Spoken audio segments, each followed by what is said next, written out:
Chapter 105. Meanwhile, at the lab. "All right, gentlemen, I've arrived. What's the emergency?" Admiral Cistern asks, and raises an eyebrow to see a Carib woman with gore-smeared antlers strapped down heavily to a table that's been raised up to allow access to the back of the woman's head. The leather straps are being reinforced by thick chains and small device designed to disperse null on a table next to her, watching her with a small laser. Should she begin to struggle, a blast of null will shatter any axiom enhancement she might think to use. "Sir, thank goodness you're here. You need to see this for yourself." Dr. Wren says there's a strange glint to his glasses, making them perfectly reflective and revealing nothing about his thoughts. Nearby and writing furiously is one of the Nerd Squad, Corporal Gerald Lore, an enthusiast for axiom enchantment. "Admiral on deck," Corporal Lore announces and salutes. "At ease, soldier." Admiral Cistern remarks, returning it. "Now, what's this about? There was no small amount of urgency in your request for my presence." "Sir, we made a bad assumption. What we thought was a refinement of mind control techniques was actually a devolution. What's happened to this woman is the real deal," Lore says, first holding up his hand as if holding something, then gesturing to the restrained Carib with a panicked look. "To put things in more comprehensible terms, if you'll recall my report on frenzy patches and the physiological and psychological effects on people as well as inherent dangers, you will remember that it is possible to program a patch to direct the rage it causes at specific targets. This effectively allows less scrupulous individuals to force innocent civilians into attacking assassination targets in a berserk rage, while also suffering the equivalent of a borderline lethal adrenal rush." Dr. Wren explains, and Admiral Cistern nods. "Yes, it was rather disturbing. Some of the EFL have been using false frenzy patches to excuse bad behavior, and those on stations have uncovered the fact that the trick is not entirely original when they help with security," Admiral Cistern notes. "Frenzy patches are fat, anemic kids with busted legs compared to this monster. We're still going through Swipe's notes to figure out how the hell she made this thing and if there are any more of them." Lore remarks from where he takes down more and more notes as he leans over to get another look at the back of the Carib's head. Whenever he takes a pause in writing, his hands twitch in a sort of strangling motion that goes to ringing to fidgeting to shaking. The man seems completely unable to be still, not a good sign. "Do we have a name for this thing?" Admiral Cistern asks. "Our current name is a persona nail," Dr. Wren remarks before running a hand through his hair. "This is serious, sir. Only in my worst nightmares have I ever imagined such an abuse of another person. A frenzy patch is at most an hour-long blast of rage that can be directed at a single target as powerful combat drugs kick in. This thing has rewritten this girl's whole life. It's been in her for at least a decade and a half, and it has two settings, active and passive.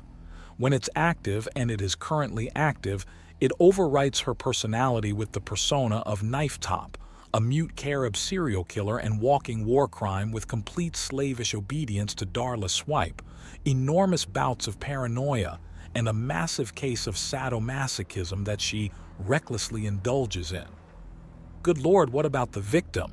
Knife Top's host?" Admiral Cistern asks delicately. "Her name is Holly Clatterhooves, 30 years old, and from what we can tell, she's had this thing half her life. There's a missing persons report that was closed 13 years ago. When the nail was put in her, she ran away from home and became both a recluse and a workout fanatic. From what I can tell, there are several aspects to the passive state: a workout addiction, a complete aversion to unhealthy foods and lifestyle choices, complete reclusiveness, and a large series of trigger words designed to force certain behaviors. This includes the activation phrase of knife top in the Hrutha language. This kid wasn't given a chance to grow up and was made into a monster." Lore explains as he continues his study of the device. grimacing and twitching as he does so. Admiral Cistern takes a moment to consider the wisdom of allowing the Nerd Squad, a group of individuals almost entirely composed of the psychologically abnormal, as much lateral freedom as they've enjoyed. Normally, they're stable, but Corporal Lore looks half a second away from breaking. Then the man puts everything to the side and asks for a few moments, which are granted. Then he leaves the room. He leaves in what's clearly a forced calm and ensures the door is closed tight behind him. Then through the reinforced soundproof bulkhead a loud scream can be heard. It lasts exactly 10 seconds, then stops. 2 seconds later, Corporal Lore re-enters the room. His stride is perfect military, his salute so crisp it would bring a tear to a drill instructor's eye, and his movements precise to the point you would need survey equipment to find a flaw within it. His eyes are flat and dead. Whatever coping mechanisms this man has are running on overdrive. He takes his notes fast and crisply. He works in complete silence, more like an automaton than a person. Dr. Wren and Admiral Cistern watch, one in concern and the other planning interception if he does something foolish or outright snaps. He fills nearly 10 pages with notes before putting everything to the side. "Sir, without the original blueprints or extracting the object in question, I am unable to extract further information. Permission to leave, sir," Corporal Lore says with his heels slamming together and perfect parade ground salute snapping off. "Permission granted." Admiral Cistern responds with a salute of his own. "Sir! Thank you, sir!" Corporal Lore barks out and marches out of the room at a clip that most would need to jog to match. "That could have gone worse," Dr. Wren notes.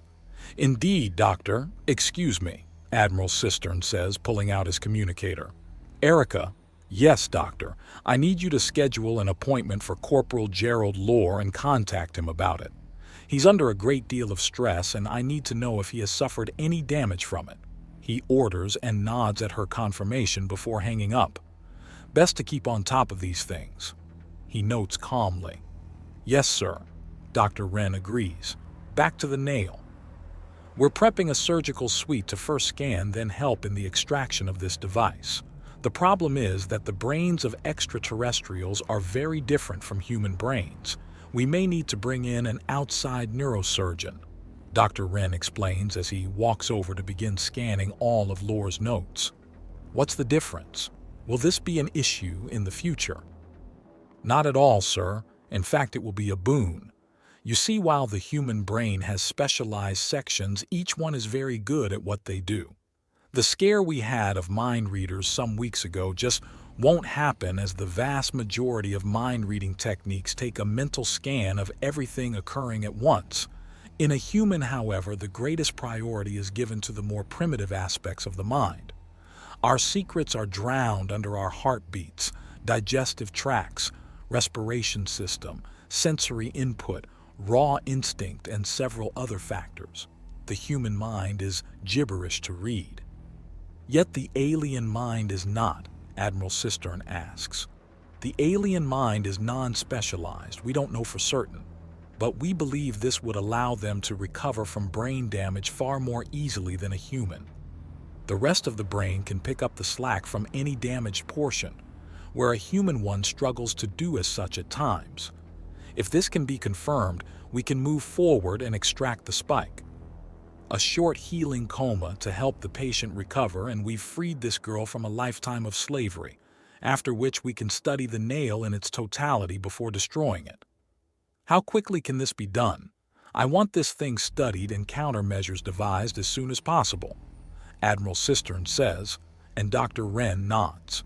"With your permission and a full team, we can have it in containment and being looked over by our best men within 12 hours, and that's if we need to hire an alien neurosurgeon. Without that process, we can do it in 6 if we rush." "No rushing. I want this done right," Admiral Cistern states sternly as he walks over to examine the back of Knifetop's head. The nail's head is maybe the size of a dime, tiny and only really visible because the fur and hair around it has been shaved away. For a moment, the fur is gone to be replaced by human skin, and he's looking at the back of the head of one of his own people. He suppresses the raw sensation of rage that burns inside him. A handful of lava is burning in his gut as he turns to meet Dr. Wren's gaze and sees his own outrage reflected back at him from the man's glasses. He swallows the rage and calms himself. "This is a top priority, Doctor. We need to understand these things so we can detect and deactivate them with maximum efficiency. If they're willing to do something this disgusting to an innocent child, then we can safely assume that our soldiers and support staff will not be immune to this kind of abuse." Dr. Wren nods at the order and begins speaking in a calm tone. "I think we may have a benefit, sir. The compartmentalization of the human mind may serve as a defense. The sheer priority the more base functions of our minds possess may interfere with the signals and make the implantation of the nails extremely obvious. For now, at least. As we become more known in this galaxy, our biological advantages grow more and more simple to subvert. There's no cause to believe that our minds will be an exception to this pattern." "You're taking this very well," Admiral Cistern notes, and Dr. Wren merely lowers his glasses to reveal just a storm of rage, disgust, and sheer scorn burning within. He rises his glasses back up and the mirror-like reflection returns. "Sir, I have studied, advanced, and tested the biological spheres of both medicine and science in general. I have dedicated my life to the pursuit of knowledge. I've created no less than 4 crops designed to fight desertification and push the Sahara back in on itself. That got me the Peace Prize. Yet, it wasn't enough. So when the call came out for scientists on the Dauntless, I signed up. Now I'm faced with sheer horror inflicted by a monster to create another monster, a perversion of biology, psychology, and axiom study." His eyes visibly twitch and he takes a deep breath. "Excuse me, sir. I need to get started with the preparations," Dr. Wren remarks. "Hold a moment," Admiral Cistern remarks, and he glances to the null device. "What would happen to her if she triggers the null burst?" "We're not certain. Likely it would severely damage if not destroy the nail, but what it would do to the girl hosting it I can't say. Her fur is unusually long for her kind and it hides a monstrously powerful physique. The woman doesn't have a shred of fat on her and is made of braided tungsten wire for muscle. All of it natural, not axiom enhanced, though we're not sure why. But what we are certain of is that the better an alien's conditioning without axiom, the better they can resist the effects, or rather, the more they have to fall back on when they can't use it any longer. This woman is no less dangerous in a null-heavy zone. She could theoretically enter cruel space and she'd only have some lower back pains from the size of her chest. The rest of her is streamlined into a killing machine." Dr. Wren notes as he takes off his glasses and polishing them with his eyes closed. The information is coming easily to the man. "All the more reason to deprogram her then. I want this girl on the road to recovery before 24 hours have passed." "You and me both, sir. I'll get started at once." "Make it so, Doctor.